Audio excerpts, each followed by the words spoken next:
Bismillahirrahmanirrahim. Assalamualaikum warahmatullahi wabarakatuh. Alhamdulillah, salatu wassalamu ala rasulillah wa ala alihi wa sahbihi wa mawalah, la hawla wa la quwwata illa billah. Asbahna wa asbahal mulku lillah walhamdulillah. Allahumma ma asbaha bi min ni'matin aw bi ahadin min khalqika faminka wahdak. Ya Rabbi lakal hamdu kama yang bagi bi ni'matil jalali wajhika wa 'azimi sultanika. Raditu billahi rabba wa bil islami dina wa bi Muhammadin nabiyya wa rasulah. Rabbi zidni ilma warzuqni fahma. Bapak Ibu yang kami muliakan, kembali kita bersyukur atas nikmat limpahan rahmat karunia yang tak terhingga. Pagi yang cerah ini kita kembali mendapatkan karunia besar. Sehatnya kita semua, alhamdulillah. Dibangunkannya kita sesudah tidur dan kita mendapatkan banyak kenikmatan. Bangun masing-masing tidak lupa membaca doa alhamdulillahilladzi ahyana ba'dama amatana wa ilaihi nusyur. Kita ke kamar mandi, alhamdulillah ada air. Kita nyalakan lampu, ada penerangan. Kaki kita gerakkan dengan baik, alhamdulillah. Dan Allah mudahkan untuk bisa melangkah ke tempat mulia, yaitu masjid MPSK. Masing-masing masuk masjid tentunya berdoa, Allahumma ftahli abwaba rahmatik. Ya Allah, bukakanlah untuk kami pintu-pintu rahmat-Mu. Maka disitulah masing-masing kita bersyukur dan bersyukur kepada Allah. Rahmat Allah menyertai kita. Kita mendapatkan kemudahan untuk bisa melaksanakan ibadah sholat sunnah, diikuti dengan sholat fardu. Jazakallahu khairan Mas Kais, mengingatkan kita semua kejadian yang pernah terjadi, yaitu kejadian terkait dengan nama kekasih Allah, seorang nabi, Nabiullah Zakaria di surat Maryam. Beliau di usia tua tidak pernah memiliki kecil hati, di usia tua tidak pernah memiliki suatu perasaan di mana yang ada hanya tawakal dan tawakal kepada Allah. Sehingga dia pun memohon kepada Allah, ya Allah berikanlah kepada kami keturunan. Dan Allah Subhanahu wa taala pun mengijabainya. Manakala Zakaria di usia tua, dia berkata, ya Allah berikanlah kepada kami keturunan, insyaallah. Maka Allah Subhanahu wa taala memberikan ijabah. Dan Nabiullah Zakaria berkata, anna yakunu li gulamun wa qad balaghaniyal kibar wa mar'ati aqir. Di surat Al-Imran Allah menyebutkan, ya Allah bagaimanakah mungkin aku ini punya keturunan, padahal istriku adalah seorang wanita yang mandul dan aku sudah tua renta. Dan Allah memberikan penjelasan bahwasanya beliau akan benar-benar memiliki keturunan. Dan Nabiullah Zakaria berkata, qala rabbi ja'alni ayah. Ya Allah berikanlah kepada kami tanda bahwasanya istriku itu hamil. Qala ayatuka alla tukalliman nasa thalathata ayyamin illa ramza. Di sini thalathata ayyamin sawiyah. Salah layalin sawiyah. Ya Allah bagaimana mungkin aku ini punya keturunan padahal istriku sudah tua dan istriku sudah mandul dan aku sudah tua. Dan Allah memberikan suatu harapan, engkau akan punya keturunan di mana tanda istrimu hamil, engkau ini tidak bisa ngomong kecuali umma-ummi. Ila ramza. Ramza niku isyarat. isyarat. Dan kemudian Allah berikan perintah kepada Zakaria di mana beliau keluar dari mihrabnya dan mengajak orang-orang agar memuji Allah pagi hari dan sore. Wasabbih bil asyiyi wal ibkar. Hendaknya kalian memuji Allah di pagi hari dan di sore hari. Dalam keadaan Bapak Ibu, Zakaria dalam keadaan tua, sekalipun dia tidak bisa ngomong, dan itu adalah tanda bahwasanya istrinya itu hamil.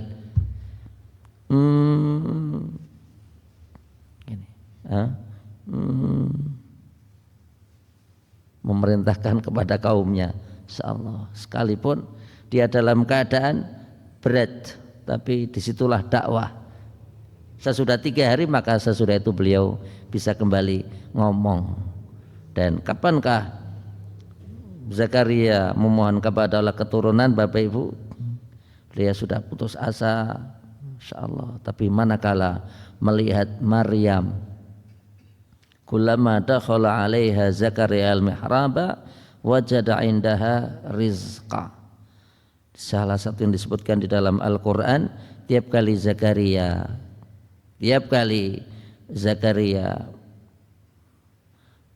memasuki mihrabnya Maryam, dan di tangan Maryam ada rizki. Di tangan Maryam ada rizki, buah-buahan yang biasa muncul di waktu musim dingin, padahal waktu itu adalah musim panas. Buah-buahan yang muncul biasanya di waktu musim panas, padahal waktu itu adalah musim dingin. Dan Maryam berkata, innallaha yarzuqu may yasha'u bighairi hisab. Sungguh Allah Subhanahu wa taala memberikan rezeki kepada hambanya tanpa hitung-hitung. Maka dikatakan hunalika da'a Zakaria rabbah. Disitulah Zakaria memohon kepada Allah, dan disitulah pula Zakaria memiliki keyakinan sekiranya sesuatu hal yang mustahil saja kok bisa terjadi. Apa itu Bapak Ibu? Buah-buahan yang biasa muncul di waktu musim panas, padahal waktu itu musim dingin. Buah-buahan yang biasa muncul di waktu musim dingin, padahal waktu itu musim panas, dan tidak ada kulkas. Ini kalau bukan kehendak Allah tidak mungkin. Maka Zakaria yakin bahwasanya sekalipun istrinya tua, dia tetap akan punya keturunan. Masya Allah. Kenapa? Sesuatu yang mustahil buat manusia, maka buat Allah bukanlah suatu hal yang mustahil. Innama amruhu idza arada syai'an ayyaqula lahu kun fayakun. Jika Allah Subhanahu wa taala menghendaki sesuatu terjadi buatan Bapak Ibu, terjadi. Baik, kita lanjutkan materi kita di hadis yang ke-7. Ad-dinu nasihah. An Abi Ruqayyah Tamim ibn Aus Ad-Dari radhiyallahu anhu anna Nabiyya sallallahu alaihi wasallam qala Ad-dinu nasihah. Qulna liman ya Rasulullah? Qala lillahi wali kitabihi wali rasulihi wali a'immatil muslimina wa amatihim, rawahu Muslimun. Dari Abu Ruqayyah, sahabat Nabi yang bernama Tamim ibn Aus Ad-Dari. Kenapa beliau dinamakan Abu Ruqayyah? Dikatakan beliau memiliki anak hanya 1, dan anaknya adalah seorang perempuan, maka namanya sinten? Ruqayyah. Tapi karena di Jawa jadi Ruqiyati. Wonten perempuan kadang namanya Ruqiyati. Ruqayyah. An Abi Ruqayyah, dari Abu Ruqayyah yaitu Tamim ibn Aus Ad-Dari, dan salah satu yang menjadi catatan sejarah Bapak Ibu, kita tentunya mengenal salah satu di antara makhluk Allah yang dikekalkan dengan penyebutan Al-Masih. Itu dua orang. Yang pertama adalah hamba Allah, Nabi Allah, Rasul Allah, yaitu Isa Al-Masih. Yang kedua adalah seorang yang merupakan memiliki beberapa sifat. Satu, dia adalah pemuda, qasirul qamah, perawakannya pendek, afhaj, kakinya letter O, aridun nahr, niki bagian lehernya lebar, ajla jabha, patuke ombo, keningnya lebar, nonong,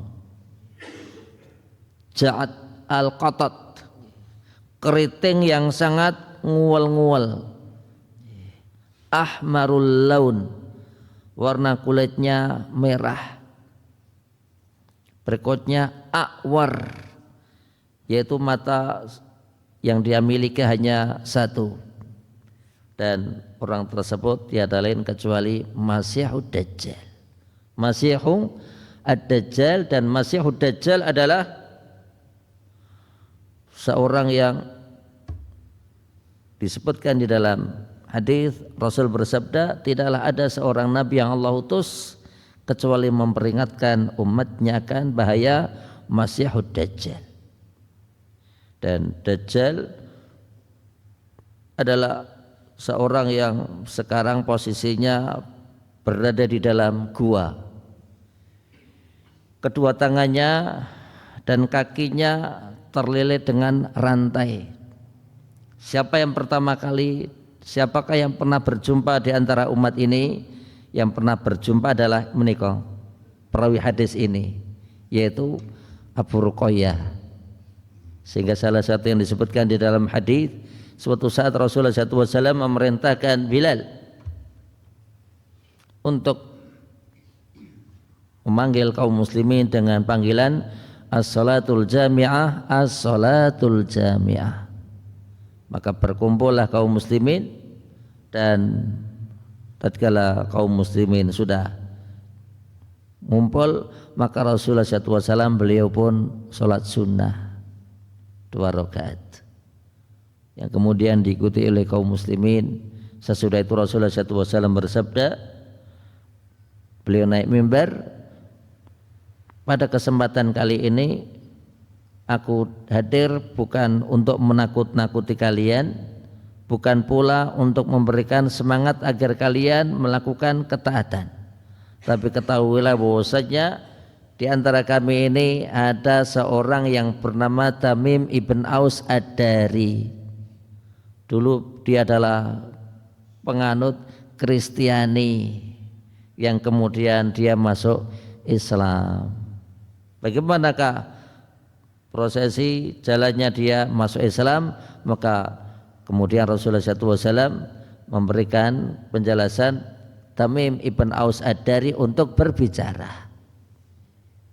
Dan dia berkata, suatu saat aku pernah naik kapal, kemudian aku diombang-ambingkan ombak, kemudian sesudah itu kapalku terdampar di suatu pulau, dan aku berjumpa dengan seekor binatang, dikatakan ahlab kathiru asy-sya'r, binatang yang sangat mengerikan dan dia berbulu. Saking banyaknya bulu, kami tidak mengetahui di manakah pangkalnya, di manakah ujungnya. Dan yang mengerikan lagi, binatang ini mampu berbicara. Dan terjadilah dialog antara Tamim dengan binatang ini. Waihak man anta, celaka kamu ini, jenengan iku sinten, makhluk gigirisi kok iso ngomong. Kemudian binatang ini berkata, justru kamilah yang ingin mengetahui berita yang kalian miliki. Sebenarnya kalian ini siapa? Kemudian Tamim mengatakan, aku adalah seorang laki-laki yang bepergian bersama dengan 30 rekanku.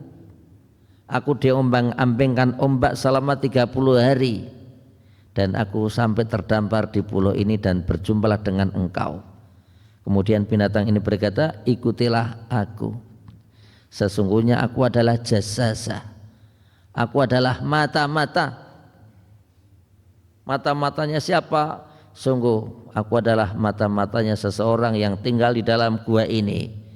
Sungguh orang yang berada di dalam gua ini merindukan berita yang kalian miliki. Insyaallah. Maka disitulah Bapak Ibu, kemudian Tamim ibn Aus Ad-Dari mengikuti binatang ini dan masuk ke dalam gua. Dan salah satu yang diberitakan tentunya Bapak Ibu menunjukkan bagaimanakah kekuatan fisik orang-orang terdahulu dan kekuatan fisik Tamim ibn Aus Ad-Dari. Kenapa? Diombang-ambingkan ombak 30 hari ya Bapak Ibu. Bapak Ibu perasa nggak kalau mungkin ada yang pernah naik kapal. Pernah naik apa? Pernah naik kapal. Kok kita ini diombang-ambingkan ombak 3-4 jam nih kok terus Bapak Ibu. Oh, apun lemes buatan kira-kira. Wah, lemes sehingga kita mengenal mabuk darat. Nggih mboten. Repot niku napa? Mabuk laut. Kenapa? Karena seseorang jika mabuk darat muntah. Kemudian dikasih teh. Nyen saya tak minum. Ini mboten mabuk darat.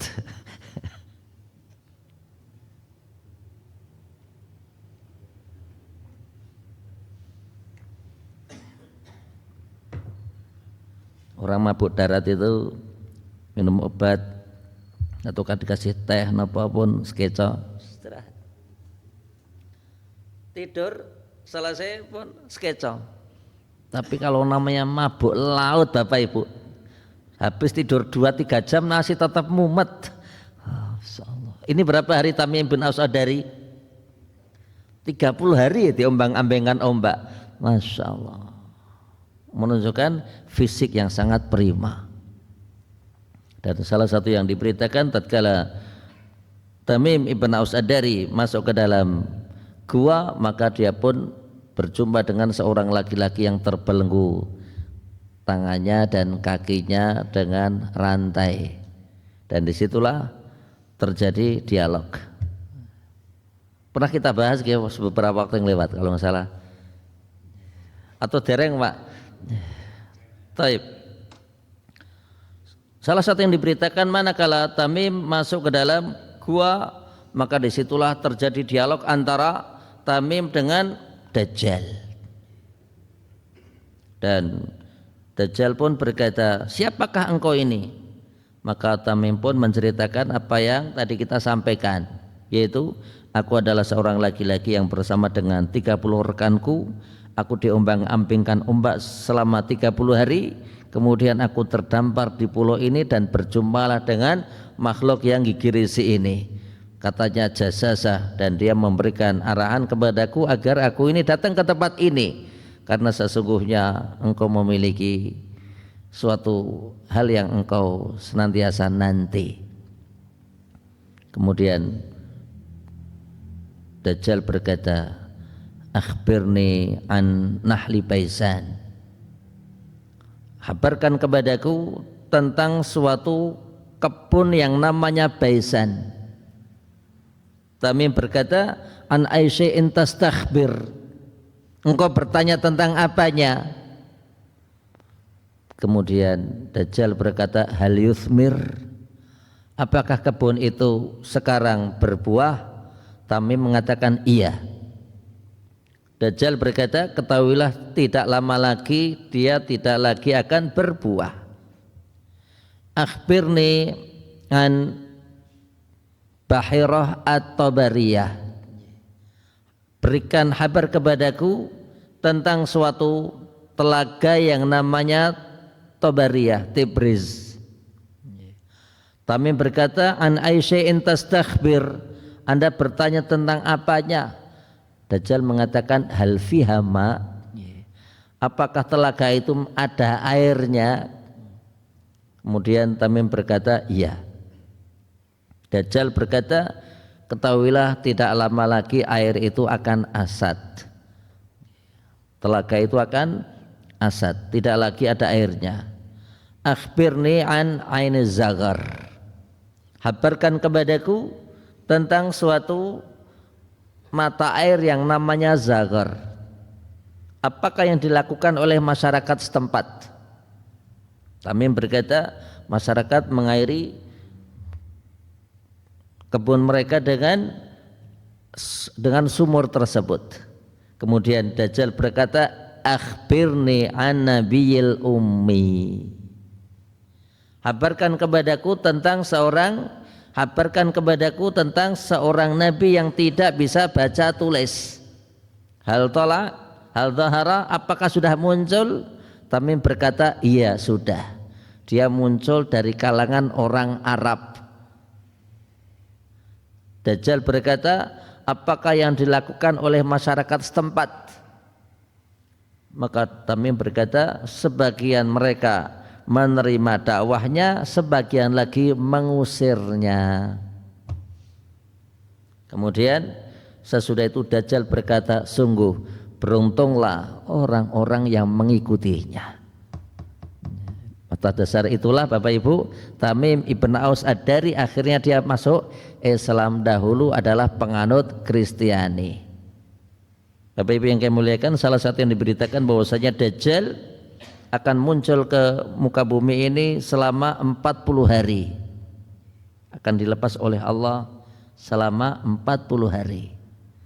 Satu hari yang pertama lamanya seperti 1 tahun. Hari kedua lamanya seperti 1 bulan.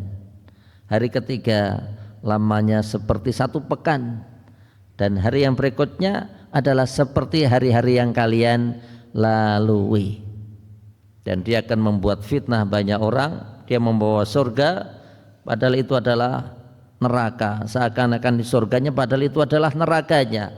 Seakan-akan itu adalah nerakanya padahal itu adalah surga. Dan dia akan membuat fitnah banyak orang. Dan salah satu yang diberitakan Bapak Ibu, di akhir zaman nanti kaum laki-laki akan mengikat istrinya, akan mengikat anak perempuannya, akan mengikat saudaranya. Kenapa? Khawatir kalau tidak diikat maka dia akan mengikuti Dajjal. Masya Allah, menunjukkan tersebut Bapak Ibu, berita yang hak dari Nabi bahwasanya hal tersebut akan terjadi. Makanya yang namanya ibu-ibu, yang namanya perempuan itu senangnya apa? Gumunan. Bahasa Indonesia ini gumunan itu apa? Apa Pak gumunan? Tarif kesa. Gumunan itu apa? Nggih. Mudah kagum, dia buatan. Sehingga Dajjal dia akan berkata kepada langit, wahai langit, hujan turun hujan ya Bapak Ibu. Dia akan berkata kepada tanaman, tanah yang tandus, wahai tanah yang tandus, suburlah, maka akan subur. Dan dia akan masuk semua negeri. 2 negeri yang tidak bisa dimasuki kecuali Mekah dan Madinah. Mekah Madinah tidak dimasuki Dajjal. Dan ada upaya beberapa hal yang harus kita ketahui bersama. Bagaimanakah upaya seseorang agar selamat dari Dajjal? Maka yang pertama adalah menghafal 10 ayat yang pertama di surat Al-Kahfi. Nyicil ayam Bapak Ibu. Apa itu? Menghafal 10 ayat yang pertama di surat Al-Kahfi, maka jika seseorang menghafalnya akan terselamatkan dari Dajjal.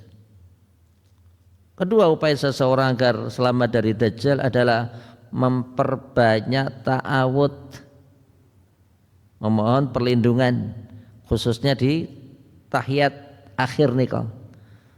Kita memohon kepada Allah agar dijauhkan dari 4 hal. Salah satu yang disebutkan apa? Wa min syarri fitnatil mahya wal mamati wa min syarri fitnatil masihi ad-dajjal. Upaya yang ketiga agar seseorang itu selamat dari dajjal adalah mempertebal iman. Niki Bapak Ibu, hadirnya kita ke majelis ilmu. Hadirnya kita ke majelis ilmu adalah mempertebal iman. Kenapa? Karena sesungguhnya orang yang memiliki iman kuat tidak akan goyah dengan dajjal. Dan salah satu yang diberitakan Bapak Ibu, manakala dajjal nanti hendak masuk Madinah dan dia tidak bisa masuk Madinah. Kenapa? Madinah dan Mekah dijaga oleh malaikat yang sudah siap menghunuskan pedangnya. Tatkala hendak masuk Madinah Bapak Ibu dan dia tidak bisa masuk, maka ada seorang pemuda dari kota Madinah, iman yang kuat, dan dia menemui dajjal. Apa yang dikatakan pemuda ini? Pemuda ini mengatakan, engkau adalah dajjal. Dajjal mengatakan, aku adalah Tuhanmu. Salah satu yang diberitakan bahwasanya dajjal akan membelah anak muda ini dengan pedangnya, dia membelahnya, sehingga dikatakan badan pemuda ini terbelah menjadi dua dan terpental sejauh busur panah, sejauh anak panah keluar dari busurnya, mencelat. Bahasa Jawa ini apa? Mencelat. Indonesia ini apa?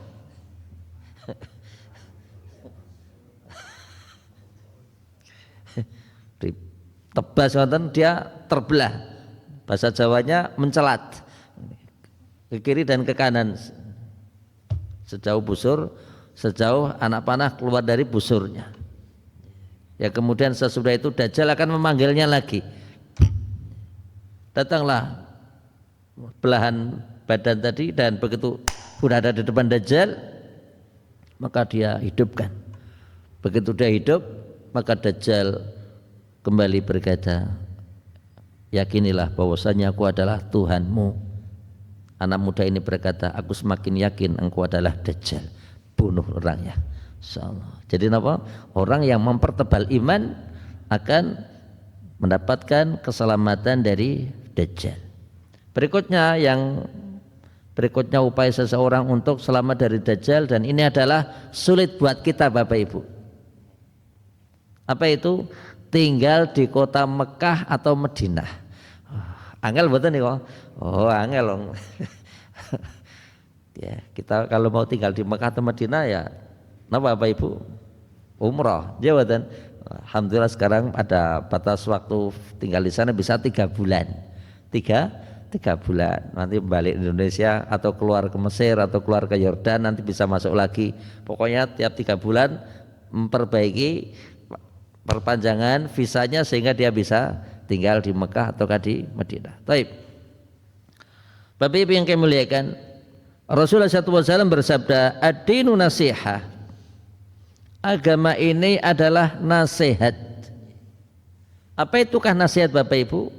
Nasihat adalah ajakan agar seseorang melakukan kebaikan dan ketaatan dan berusaha untuk menjauhi semua larangan. Dan dikatakan, para sahabat berkata, manakala Rasul bersabda, ad-dinu nasihah, agama ini adalah nasihat. Tentunya Bapak Ibu, din, agama itu memiliki arti dua. Din itu memiliki arti dua. Yang pertama adalah agama sebagaimana yang disebutkan di dalam Al-Quran, inna dina indallahil Islam. Sesungguhnya agama yang diridhai oleh Allah adalah agama Islam. Di ayat lain dikatakan, wa may yabtaghi ghairal islami dinan. Barang siapa yang menjadikan selain Islam sebagai pegangan hidupnya, fala yuqbala min, maka Allah tidak bakalan menerimanya. Wa huwa fil akhirati minal khasirin, dan di hari kiamat kelak nanti akan tergolong menjadi orang-orang yang merugi. Arti din yaitu agama. Sebagaimana firman Allah di surat Al-Kafirun, napa? Lakum dinukum waliyadin. Lakum dinukum waliyadin. Untuk kalian agama kalian dan untuk kami adalah agama kami. Arti din yang kedua adalah yaumul qiyamah, hari kiamat. Sebagaimana kita tiap hari membaca firman Allah di Al-Fatihah, Maliki yaumiddin. Dipanjangkannya mim boleh, atau pendeknya mim juga boleh, Maliki yaumiddin. Maka dua-duanya adalah benar, dan din di sini memiliki arti hari kiamat sebagaimana Allah firmankan, wa ma adraka ma yaumuddin yauma la tamliku nafsun li nafsin syai'a wal amru yauma idzin lillah. Bapak Ibu yang kami muliakan, Rasul menyebutkan ad-dinu nasihah, agama ini adalah nasihat. Qulna liman ya Rasulullah. Bapak Ibu yang kami muliakan, Rasulullah SAW ditanya oleh para sahabatnya, qulna, maka kami para sahabat berkata, liman ya Rasulullah,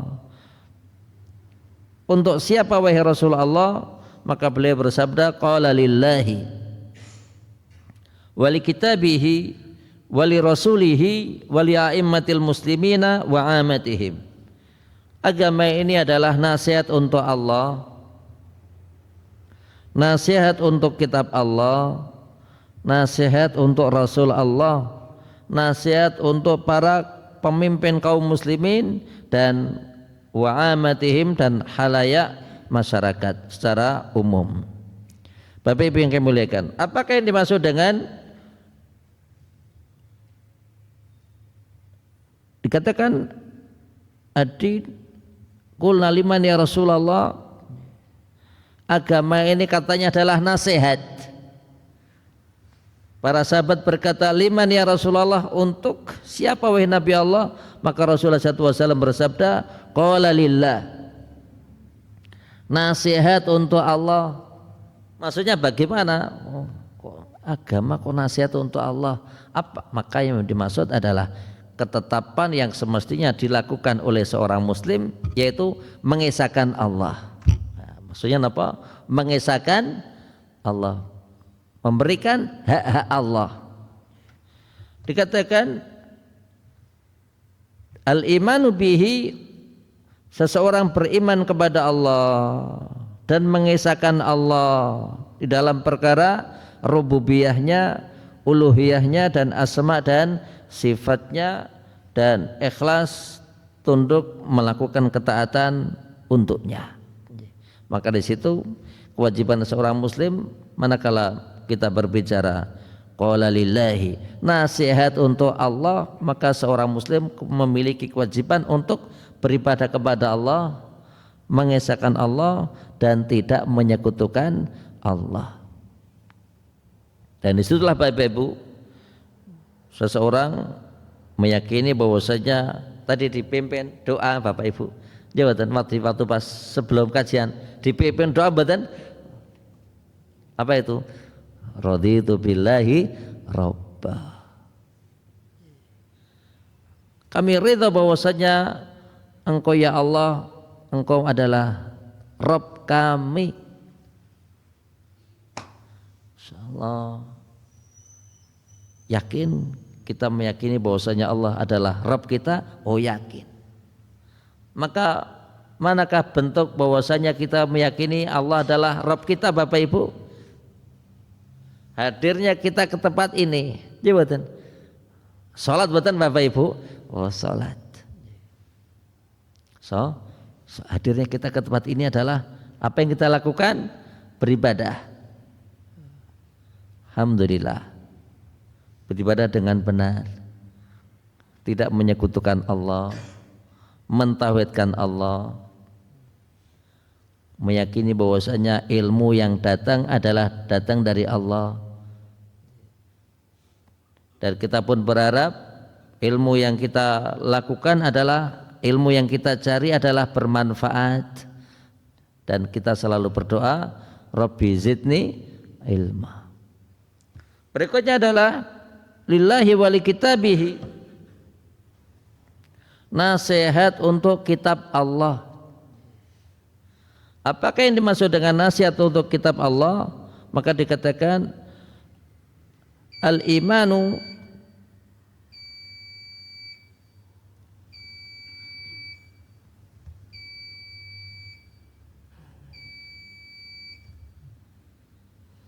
isyarat suruk. Jawab Bapak Ibu, tunggu sebentar. Nasihat terhadap kitab Allah, maka yang dimaksud adalah al-kutub al-munazzal. Semua kitab-kitab Allah yang Allah Subhanahu wa taala turunkan. Taurat Allah Subhanahu wa taala turunkan kepada Nabi Allah Musa. Zabur kitab Allah yang Allah Subhanahu wa taala turunkan kepada Nabi Allah Dawud. Injil kitab Allah yang Allah Subhanahu wa taala turunkan kepada Nabi Allah Isa. Dan tentunya kitab-kitab tersebut tidak seperti Al-Quran. Maksudnya bagaimana Bapak Ibu? Kitab-kitab yang ada selain Al-Quran maka muharraf. Sesudah Nabi mereka wafat, dengan berjalan waktu, generasi demi generasi, maka disitulah ada perubahan dan perubahan dan perubahan. Adapun Al-Quran Bapak Ibu, maka Al-Quran Allah Subhanahu wa taala jaga sampai hari kiamat. Sebagaimana firman Allah, inna nahnu nazzalna dzikra wa inna lahu lahafidun. Sungguh kami yang telah menurunkan Al-Quran dan kami pula yang bakalan menjaganya. Dan kewajiban seorang muslim terhadap Al-Quran adalah berusaha untuk memuliakan Al-Quran. Yang kedua, berusaha untuk belajar membaca Al-Quran. Yang saya Bapak Ibu, sekarang ini muncul adanya suatu keadaan di mana kadang kita sedih. Apa itu? Orang baca Al-Quran tapi yang dibaca adalah Latin. Nonton Bapak Ibu. Yang dibaca apa? Latinnya. Suatu saat ada yang datang ke rumah, kemudian dia bilang kalau pengen minta Al-Quran, once. Begitu saya ambilkan Al-Quran, ibu saya nanya, mau gawe sopo, Arab gawe sopo? Oh, ini ada yang butuh Al-Quran. Oh, nek ibu kayak gitu kuwi ora Al-Quran kuwi maksudnya. Coba nanti tak coba. Monggo Bu. Begitu. Oke, matur nuwun Mas Salam. Once. Begitu dibuka, oh aku tafsir. Kok napa? Tafsir. Maksudnya Al-Quran sama terjemahannya itu tafsir.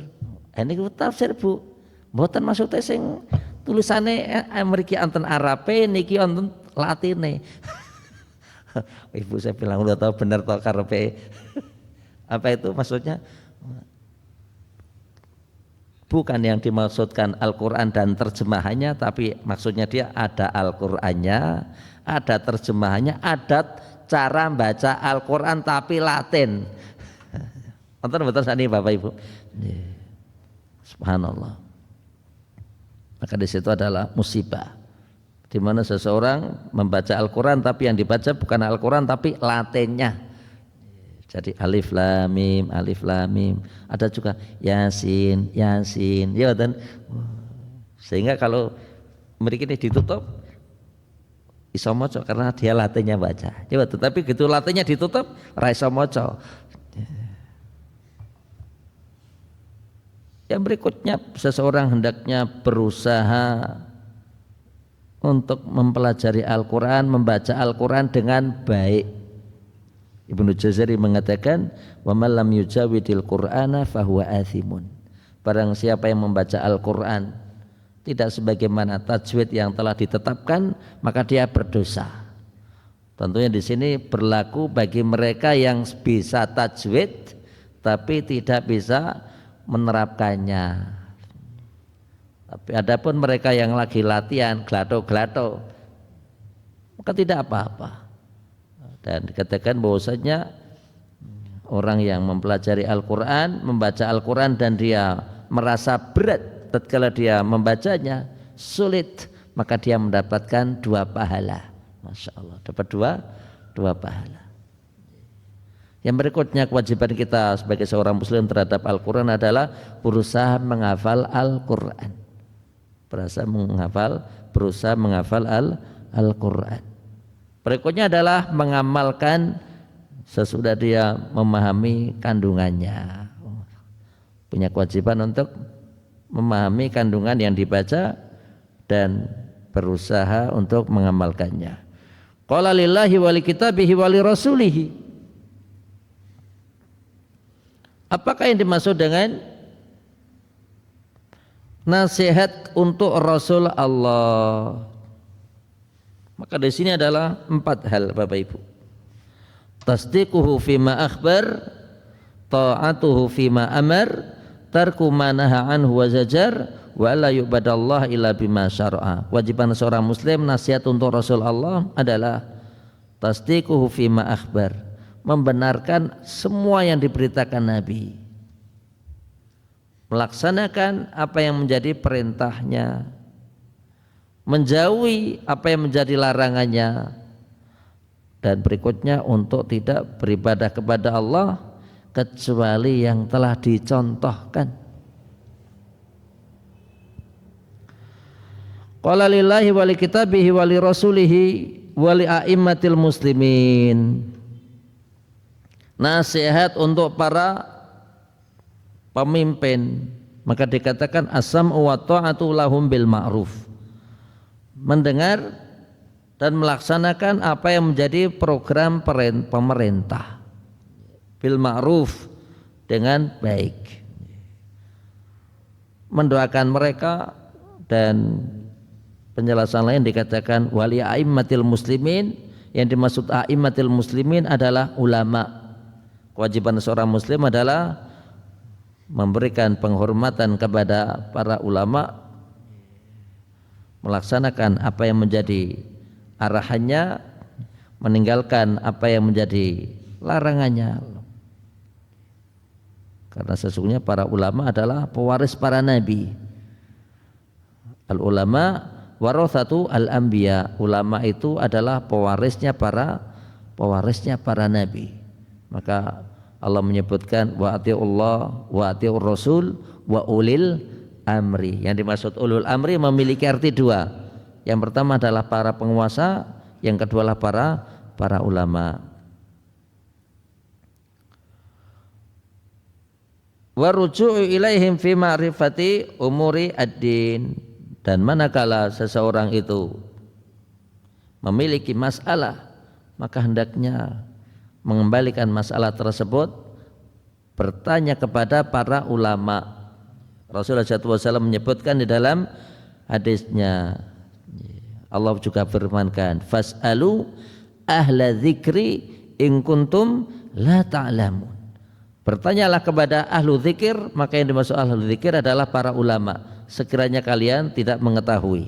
Disebutkan di dalam hadis Bapak Ibu, innallaha la yantazi'u al-ilma intiza'an wa inna ma yantazi'u al-ilma biqabdi al-ulama hatta idza lam yabqa minhum ahadun ittakhadhan nasu ru'usan juhalan fa asa'alu fa aftau bighairi ilmin fadallu wa adallu au kama qala sallallahu alaihi wasallam.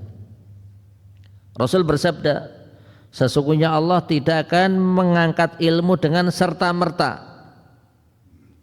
akan tapi Allah akan mengangkat ilmu dengan wafatnya para ulama.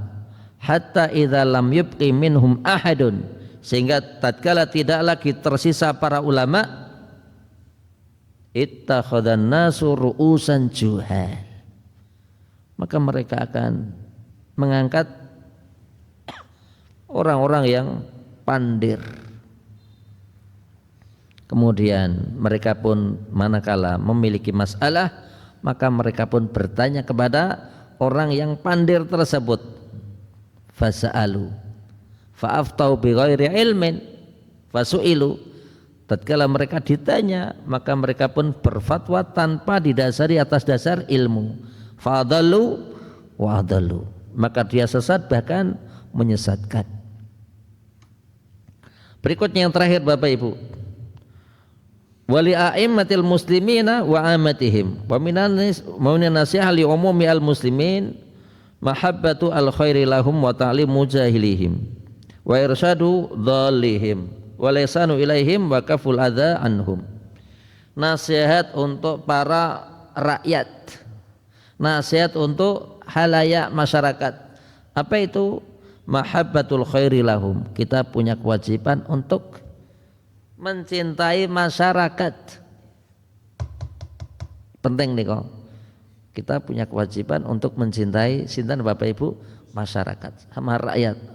Siapapun yang ada di tetangga kita, saudara kita, kita punya kewajiban untuk mencintai mereka. Wa ta'limu jahilihim, mengajari mereka sehingga mereka yang tadinya tidak tahu menjadi tahu.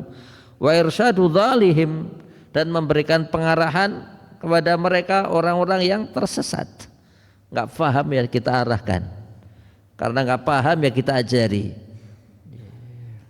Berikutnya adalah wal ihsanu ilaihim, berbuat baik kepada masyarakat. Wa kaful adza anhum, dan tidak menyakiti mereka, tidak mengganggu mereka. Saya Bapak Ibu, rakyat Indonesia ini dikenal rakyat yang baik. Khususnya kapan? Manakala musim haji. Tatkala datang berangkat ke musim haji itu, berapa banyak mereka yang di Arab, coba saja ditanya, tanyakan orang-orang Arab, jamaah haji yang paling tertib itu mana? Mereka akan mengatakan apa? Indonesia. Insyaallah. Indonesia. Sehingga suatu saat ada seorang supir, saya tanya, sudah berapa lama nyopir kamu Syekh? Dia bilang, saya nyopir sudah 20 tahun. Selama ini engkau selalu membawa jamaah haji, jamaah umroh. Iya. Paling enak membawa jamaah asli mana? Dia bilang paling enak membawa jamaah haji Indonesia. Saya bilang karena saya dari Indonesia, maka kamu ngelem-ngelem Indonesia. Coba yang tanya orang Malaysia atau orang Kuwait atau orang mana, kamu akan berikan jawaban yang berbeda. Oh enggak, saya akan tetap mengatakan yang paling enak itu membawa jamaah orang Indonesia. Kenapa saya? Dia bilang, saya ngebut, mereka diam. Saya jalan pelan-pelan, mereka juga diam. Apalagi kalau pas bawa jamaah umroh, jamaah haji, mendarat di Jeddah.